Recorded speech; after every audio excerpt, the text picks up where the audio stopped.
avec la politique. Machiavel n'a rien à voir avec la politique. Et très peu de gens savent ça.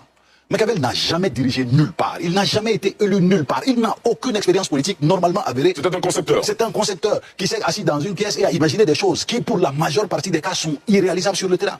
Et surtout qui s'inspire de théories de gens qui ont fait pour pouvoir tenter de sortir sa première. Dans les vraies écoles de sciences politiques, on ne lit pas Machiavel. C'est faux. Je mets quiconque au défi. J'ai étudié dans la 3e meilleure école de sciences politiques au monde. On ne lit pas Machiavel. Les gens lisent Machiavel pour leur culture. Ça ne fait pas partie du curriculum du politologue. Il raconte des contre-vérités, il dit des choses qui ne sont pas vraies. Et comme il est sur un plateau télé et qu'il parle avec beaucoup d'assurance, beaucoup de conviction, certaines personnes viendront dire que oui, c'est vrai, il n'a pas tort, tout.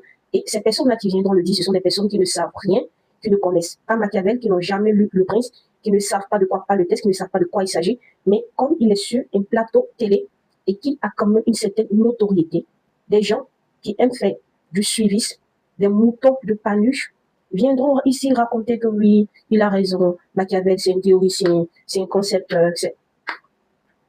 Machiavel a été secrétaire à la chancellerie de Florence. Et Florence, c'était l'une des plus grandes villes d'Italie, une ville de connaissance, de savoir. Et ça, c'était à la période de la Renaissance. Et c'était aussi la capitale, bien avant Turin et Rome. Et Machiavel, à la base, c'est un diplomate. Il a fait des études de droit, effectué plusieurs missions diplomatiques auprès de la papauté, auprès de la cour de France, pour César Borgia, qui était prince d'Italie, également pour les Médicis. Et c'est à cause des Médicis même que il a été emprisonné, il a été torturé et il est allé en exil. Faites des recherches sur la famille Borgia et sur la famille Médicis, vous sauriez de quoi je suis en train de parler. C'est même César Borgia qui a inspiré le prince de Machiavel. Et toute personne qui veut faire carrière en politique doit lire ça. Lire également Napoléon Bonaparte pour étudier les stratégies militaires. Doit également lire Thomas Hobbes, le Léviathan, et toutes les œuvres de Thomas Hobbes. Mais son œuvre la plus connue, c'est le Léviathan. Doit également lire L'art de la guerre. Doit également lire Rousseau du contrat social. Doit également lire plein de choses.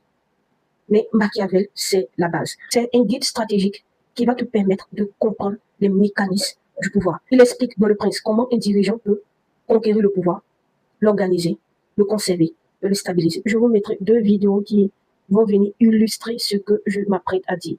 On étudie Machiavel en sciences politiques, en relations internationales, en cours de sociologie du pouvoir, en philosophie politique, en histoire. Conférence du Collège Belgique que nous avons initiée ici à Charleroi il y a 4 ou 5 ans. Si ce soir je vais vous parler de Machiavel. Alors s'il y a bien un auteur important en ce qui concerne la montée en puissance de l'absolutisme et l'entrée dans la modernité politique, c'est bien sûr Nicolas Machiavel. Une œuvre incontournable.